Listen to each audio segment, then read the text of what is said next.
Good evening, everyone. Tonight I want to talk to you about the value of equity as a personal value. And this is my practice speech, and my printer is out of ink, so I'm not going to be using my notes very well because I can't see them. I am practicing this speech standing up for the first time because I feel like I'm much more persuasive while standing up and more credible in that way. So this is not my usual location for where I give a speech, but I feel that this is the best place for me to practice this message. So I want to talk about equity and what that means for us as a society and our culture, and how it affects everything from our educational system to law enforcement and healthcare and our family dynamics, as well as even down to preschool and things like affirmative action. So the first thing I want to share is a graphic that for my real speech I will have printed and hanging behind me, but for today's practice speech I am going to share it from my phone. And this graphic shows a picture. It's one of my most favorite pictures that explains equity versus equality. And if you see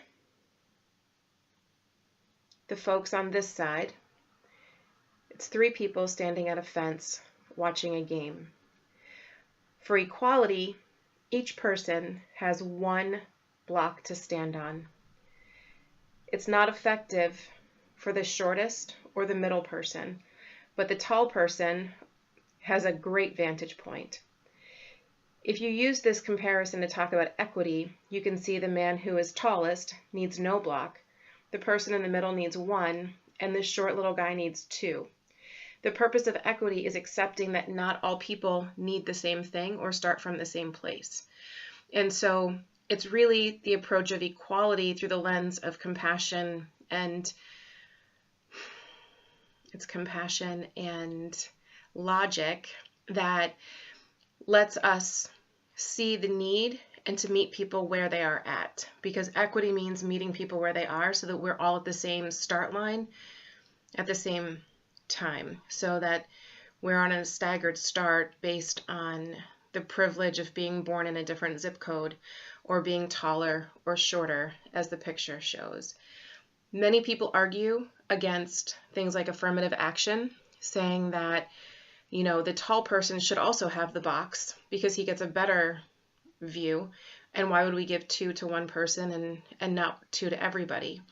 And that makes some sense in some spaces, but it does not translate well into reality. When I work in a public school system, and I work with emotional support children and learning support children and general population. So I see a combination of the children who have family environments where education is valued and supported, and there's also children who are living in families where education is taken care of at school and does not translate into the home.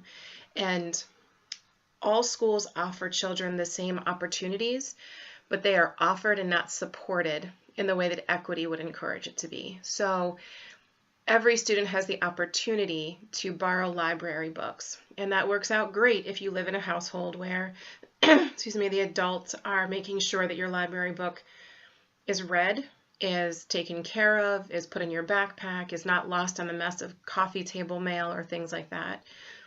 In an environment where borrowing library books in public school was supported in a version of equity, there'd be more training and discussion about that and how to use it, instead of assuming that all children who live in the suburban school district that I work in have been exposed to and that their parents are familiar with the way that borrowing library books works. And so maybe there's something in between, a blended version of how to express that to kids. And that's just an example of one of the services.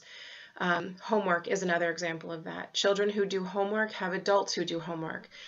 If you live in a home where that's not a reality for you, you're not doing homework. The same thing is true with science projects for extra credit.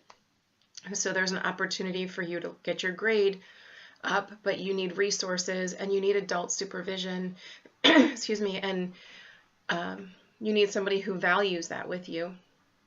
And students who have that are at an advantage. It is a privilege to have adults who are interested in your education. On the other side, you have children who come to school, and that is the highlight of their education, is being in that space. And acknowledging that and dealing with it compassionately is what equity is about.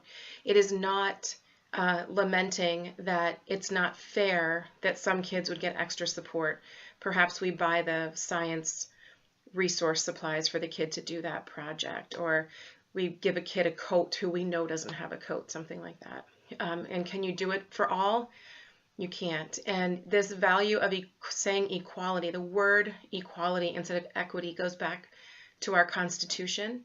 And our founding fathers even said all men are created equal. He meant women too, of course, but did not talk about the fact that we weren't all coming from the same place. And equity is that. Equity is making sure that everybody has the best chance to succeed based on what they come prepared with or not prepared with. So I would say that I would challenge you to think critically when you're faced with the idea of what is fair and what is equitable, and does it make sense to deny a person an advantage if it gives them the tools they need to be successful? Giving the shortest person in the room an extra stool to see over the fence, does it hurt the tallest person by giving that other person 2 stools? Is there any reason to deny that person, the short person, the advantage to see over that? I don't believe so. My belief is that the golden rule, do unto others as you'd have done unto you, does truly carry over into all aspects of our society and our culture. And equity is a better definition and explanation of what that looks like than the word equality. And I would also say that because after all, not offering a boost to the shortest kid behind the fence means someone is not getting a fair shot. And is that what we believe in? Because I don't think so. I think we believe that everybody deserves a fair shot, and then we are all more successful if everybody has the opportunity to do so. Thank you so much for listening to this, and I'm looking forward to critiquing this myself and making my final version even better. Thanks so much. Have a great night, guys.